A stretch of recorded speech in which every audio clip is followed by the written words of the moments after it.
कुछ नहीं मैं तो खुद अभी एक एस्पिरेंट हूँ सिलेक्शन के बाद मैसेज दूँगी तो ज़्यादा से ज़्यादा PYQs लगाओ और towards the end of the जब प्रीलिम्स आने वाला हो तब आप और ज़्यादा लगाओ, छोड़ दो टेस्ट पेपर्स वगैरह, सिर्फ PYQs लगाओ। नमस्कार दोस्तों, जैसा कि आप जानते हैं यूपीएससी के इंटरव्यूज़ चल रहे हैं और हम लोग बराबर इंटरव्यूज़ को कवर कर रहे हैं। मैम अपना इंटरव्यू दे करके आई है, तो मैम का एक्सपीरियंस जानेंगे इस वीडियो में कि उनका इंटरव्यू कैसा रहा, इसके अलावा स्ट्रैटेजी वगैरह और उनकी यहाँ तक की जर्नी किस तरह की थी। तो सारी बातों को इस वीडियो में डिस्कस करेंगे। मैम सबसे पहले आपका बहुत बहुत स्वागत है हमारे चैनल पर। Thank you. मैम कैसा इंटरव्यू हुआ आपका? ठीक था, इंटरव्यू सही था। ओके, काफ़ी कॉर्डियल बोर्ड था जी। थोड़ा सा मैम अपने बारे में बताइए, आपका नाम वगैरह, कहाँ से हैं और एजुकेशनल बैकग्राउंड वगैरह क्या है? मेरा नाम सौम्या है, मैं प्रयागराज से हूँ और बीटेक किया है मैंने इलेक्ट्रिकल इंजीनियरिंग में। तो मैम ये आपका कौन सा अटेम्प्ट है और 5th अटेम्प्ट? और इंटरव्यू कौन सा है ma'am? Interview and means? First interview है, सेकंड मेंस है। अच्छा, फर्स्ट इंटरव्यू सेकंड मेंस। तो मैं आऊँगा थोड़ा सा इन सारी बातों पर, लेकिन उससे पहले मैं थोड़ा सा आपका इंटरव्यू का वहाँ का माहौल थोड़ा सा जानना चाहूँगा।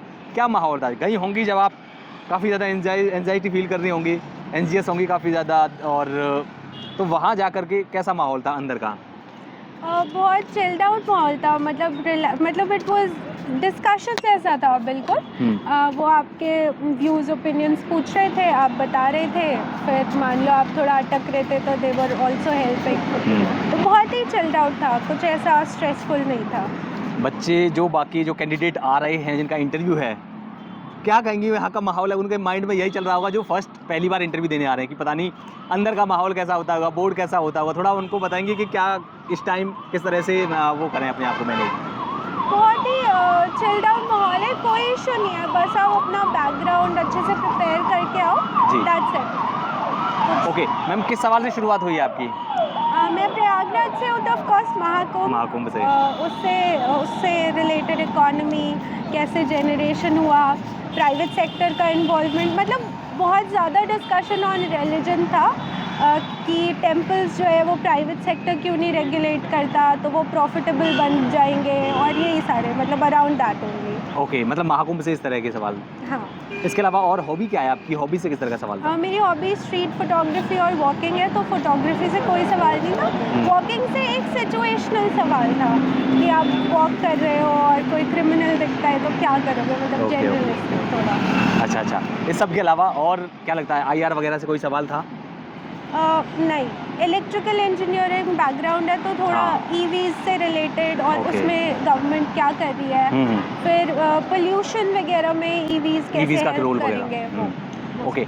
ओके मैम, थोड़ा सा मैं आपका जानना चाहूँगा एजुकेशन बैकग्राउंड के बारे में कि भाई आपने बीटेक किया हुआ है इलेक्ट्रिकल इंजीनियरिंग में, जैसा आप बोला आपने, तो वहाँ काफ़ी अपॉर्चुनिटी थी, लेकिन IAC क्यों? वो तो मैंने शुरू से सोचा हुआ था कि इसके लिए ट्राई करना है, क्योंकि मुझे इंटरेस्ट भी है थोड़ा पब्लिक सर्विस वगैरह में, तो इसलिए। क्या कहते हैं, बीटेक वाले ज़्यादातर क्रैक जो करते हैं, जो रेशियो होता है इंजीनियरिंग वालों का बहुत ज़्यादा होता है, चाहे वो IIT से हो या किसी नॉर्मल कॉलेज से हो, नॉर्मल यूनिवर्सिटी से हो, मतलब उनका रेशियो हमेशा ज़्यादा रहता है जब रिजल्ट आता है। क्या माइंड सेट होता है उनका? कैसे चीज़ों को देखते हैं, तैयारी कैसे करते हैं? आपने कैसे तैयारी की?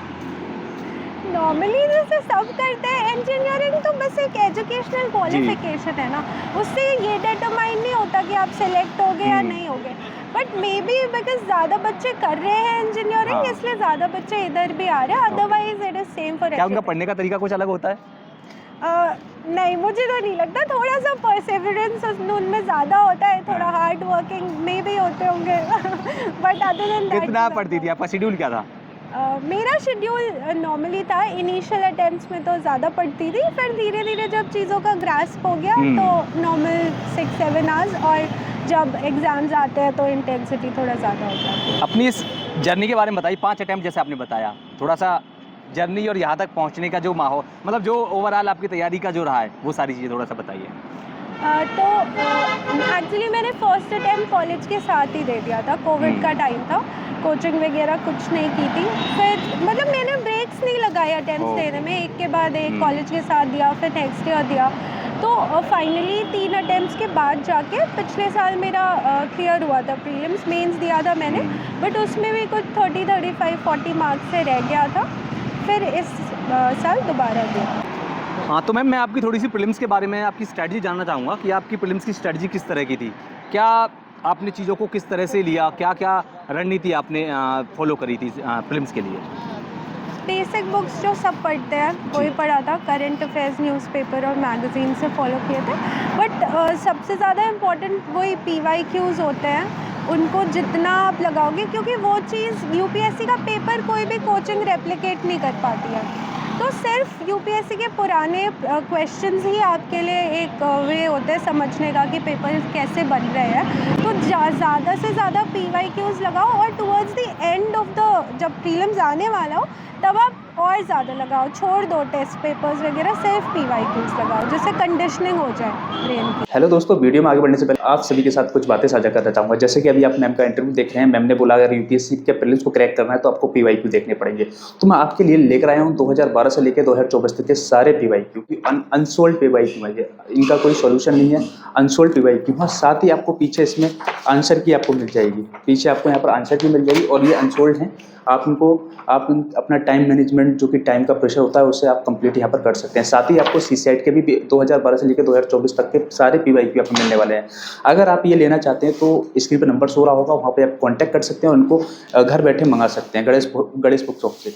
साथ ही अगर आपको PYQ सॉल्व करने में या उसका ट्रेंड एनालिसिस देखना हो, किस तरीके का ट्रेंड एनालिसिस होता है, उसको हम क्या वहाँ से हम नोट्स बना सकते हैं, तो मैं आपके लिए लेकर आया हूँ विजन IAS के आपको ट्रेंड एनालिसिस मिलते हैं।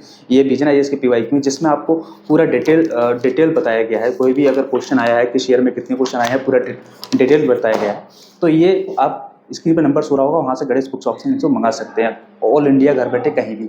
तो चलते हैं वीडियो की ओर। ओके मैम, आपने बता दिया कि PYQs लगाओ, लेकिन PYQs को लगाएं कैसे? बहुत सारे कैंडिडेट, जो बहुत सारे बच्चे होते हैं जो शुरुआत में तैयारी करते हैं, हाँ। उनको यही नहीं पता होता कि PYQs को कैसे लगाया जाए।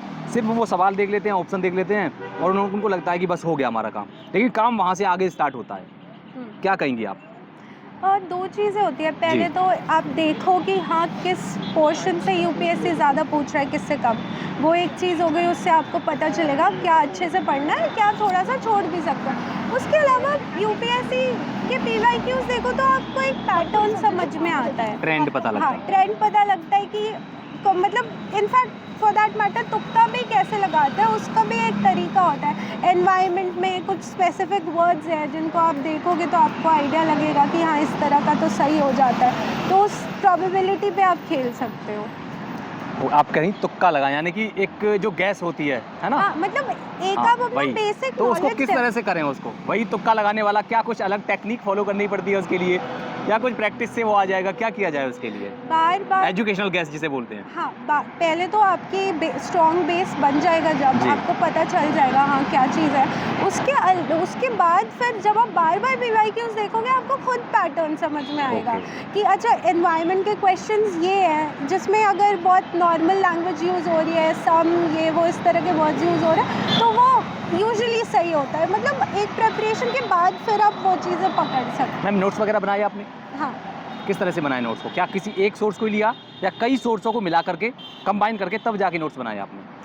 एक सोर्स लिया, उससे नोट्स बना लिए, फिर एडिशन उसमें किया टेस्ट पेपर से, करंट अफेयर्स से, या जो भी चीज़ रेलेवेंट न्यूज़ में आ गई उससे। ओके, मतलब वैल्यू एडिशन उसमें करते रहें आप। या ओके, NCERTs वगैरह रिलीवेंट अभी भी रिलीवेंट है NCERTs वगैरह, या NCERTs को अब छोड़ देना चाहिए, जो बच्चे नहीं आ रहे स्किप कर देना चाहिए? क्योंकि बहुत सारे कैंडिडेट ये बोलते हैं कि अब NCERTs से सवाल नहीं आ रहे हैं, NCERTs को स्किप कर दीजिए तो कुछ फ़र्क नहीं पड़ता है ओवरऑल तैयारी में। देखो, अगर आपका ह्यूमैनिटीज़ बैकग्राउंड है, आप ऑलरेडी सब्जेक्ट्स पढ़ रहे हो, फिर तो कोई पॉइंट नहीं है। अच्छा। आप इंजीनियरिंग या मैथमेटिकल या साइंसेस बैकग्राउंड से आ रहे हो, आपको एक बेसिक अंडरस्टैंडिंग चाहिए इन सब्जेक्ट्स की, तो पढ़ लो। बट मैंने भी बहुत ज़्यादा रेफ़र नहीं किया था, मतलब एक बार पढ़ा, बेसिक्स क्लियर हो गए, फिर छोड़ दिया। आंसर राइटिंग की क्या अप्रोच थी आपकी? किस तरह से आंसर लिखती थी? क्या क्या उसमें डालती थी, मतलब जिससे ज़्यादा से ज़्यादा नंबर लिया जा सके? डेटा और एग्जाम्पल्स ऐड करो तो आपको मार्क्स मिलेंगे। अदरवाइज़ कुछ जो नॉर्मल पॉइंट्स हैं वो सब लिखते हैं, बट उनको आप डेटा ऐड करके और एग्जाम्पल्स से सब्सटैंशिएट करोगे तो आई गेस मार्क्स ज़्यादा मिलेंगे। ChatGPT, AI, जेमिनी वगैरह इन सब का इस्तेमाल किया? नहीं, मैंने मेंस तक की प्रिपरेशन में तो अच्छा। नहीं किया, इंटरव्यू में किया। फ़ायदा मिला कुछ? हाँ, इंटरव्यू में किया। जैसे परप्लेक्सिटी करके एक AI है, उससे हाँ। क्वेश्चंस का आइडिया आपको लग जाता है, इस टॉपिक से रिलेटेड ये बनेगा, ये बनेगा। और जेमिनी वगैरह का जो ऑडियो वाला फीचर है ना, जो इंटरैक्टिव वाला फीचर है, वो भी यूज़ कर सकते हो आप। रिलाई कर सकते हैं इस सब पर आजकल? नहीं, अब देखो, डेटा के लिए और फैक्ट्स के लिए आपको डबल चेक करना पड़ेगा, क्योंकि बहुत सारा डेटा इकोनॉमी वगैरह से रिलेटेड गलत भी दे मतलब ब्लाइंडली रिलाई नहीं कर सकते? ब्लाइंडली बिल्कुल रिलाई नहीं कर सकते। ओके, तो इस सब के अलावा जो 2025 में एग्ज़ाम देंगे अब की बार जो बैठेंगे, क्या कहेंगे उनके लिए क्या स्ट्रेटजी होनी चाहिए, या क्या करें क्या नहीं करें? इस बीच 2 महीने का ही टाइम रह गया है। रिविजन और पेपर्स सॉल्व करना। अभी टेस्ट पेपर्स लगा ले, बाद में PYQ लगा लेंगे। ओके, लास्ट में क्या मैसेज रहेगा कैंडिडेट्स के लिए? कुछ नहीं, मैं तो खुद अभी एक एस्पिरेंट हूँ, सिलेक्शन के बाद मैसेज दूंगी। Okay ma'am, thank you so much. उम्मीद करेंगे आपका इस बार सिलेक्शन हो, और बहुत बहुत धन्यवाद, आपने टाइम दिया। Thank you so much ma'am.